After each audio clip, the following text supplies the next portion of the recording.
I recently moved into an old Victorian house in a quiet town. The price was a steal, and though it was a bit run down, I thought it had character. But by the first night, I realized there was something off about the place. As I was unpacking, I noticed a door at the end of the upstairs hallway.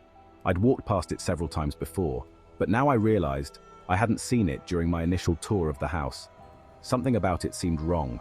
The doorknob was rusted and scratched, and it looked older than the rest of the house. Around midnight, I heard soft scratching, like something was trying to claw its way out from behind the door.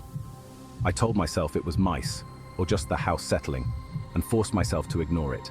But every night, it got worse. The scratching became louder, and sometimes, in the silence, I thought I heard whispers, like someone was muttering, but I couldn't make out the words. Finally, after a week of this, I couldn't take it anymore. I was barely sleeping, and my nerves were shot. So, I decided to break the door open. With a hammer in hand, I pried the door frame until it finally creaked open. I expected to find storage or maybe an empty room, but instead, I found a staircase, winding down into darkness. My heart pounded.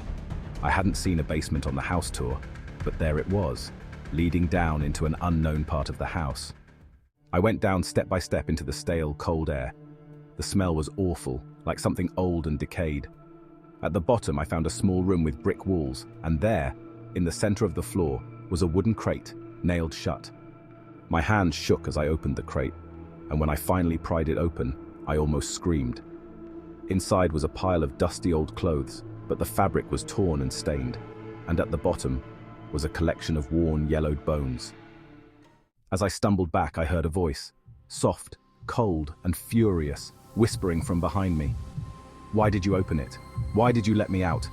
I turned, but no one was there. I ran up the stairs, but the door had slammed shut and wouldn't budge. In the darkness, I heard the slow, dragging footsteps start to move up the stairs behind me. I pounded on the door, screaming, but the footsteps kept coming closer. Finally, as the last flicker of my flashlight went out, I felt a cold hand on my shoulder, and the voice whispered in my ear, "Now, you're mine." I don't remember how, but I woke up on the floor outside the door the next morning. I ran out of the house without looking back. A week later, I saw a notice that the house was up for sale again. They never mentioned that room in the listing, but if you ever find yourself there, don't open it.